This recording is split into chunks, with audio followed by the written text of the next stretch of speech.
വീട്ടിൽ ഓണം കൊള്ളാനുള്ള എല്ലാ സെറ്റപ്പും റെഡിയാക്കിക്കൊണ്ടിരിക്കുകയാണ്. പൂ നന്നാക്കണം, അതിനുള്ളിൽ കൂടി ഓണത്തപ്പനെ റെഡിയാക്കി വെക്കണം. എല്ലാം കഴിഞ്ഞ് ഇങ്ങനെ റെഡിയായി നിൽക്കുകയാണ്. വീട്ടിലെ പൂച്ചയുണ്ട്, 2 പേരുണ്ട് കേട്ടോ.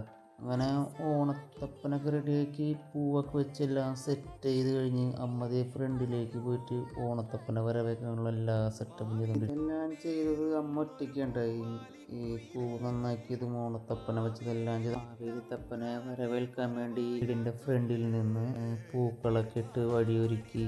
അങ്ങനെ ഓണത്തപ്പനെ സെറ്റാക്കാൻ വേണ്ടിയിട്ട് പൂവൊക്കെ വെച്ച് എല്ലാം അടിപൊളിയാക്കി. ഇങ്ങനെയൊക്കെ ചെയ്ത് കഴിയുമ്പോൾ വീട്ടിലേക്ക് മാവേലി വരുന്ന പറയണേ.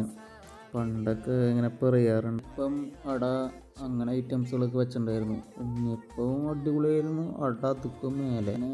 ഓണം കൊള്ളാനുള്ള ലാസ്റ്റ് പ്രിപ്പറേഷനിൽ എത്തിക്കൊണ്ടിരിക്കും.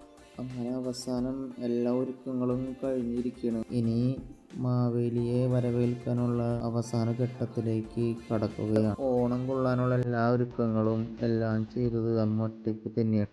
എന്തൊക്കെ ചെറുപ്പപ്രായത്തിൽ ഇല്ലെങ്കിൽ പണ്ട് കാലങ്ങളിൽ നമ്മുടെ കാരണവന്മാരായവരെല്ലാവരും മുതിർന്നവരായാലും പറഞ്ഞു കേട്ടിട്ടുള്ളത് മാവേലി എല്ലാവരുടെയും വീട്ടിലേക്ക് വരും.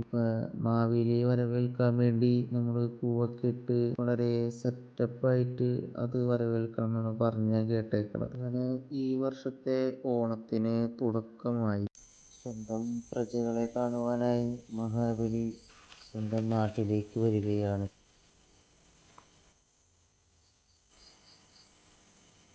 അങ്ങനെ ഞങ്ങളുടെ ഒരുക്കങ്ങളെല്ലാം കഴിഞ്ഞു. വിളക്കെല്ലാം വെച്ച് മഹാബലിയെ വരവേൽക്കാൻ പോവുകയാണ്.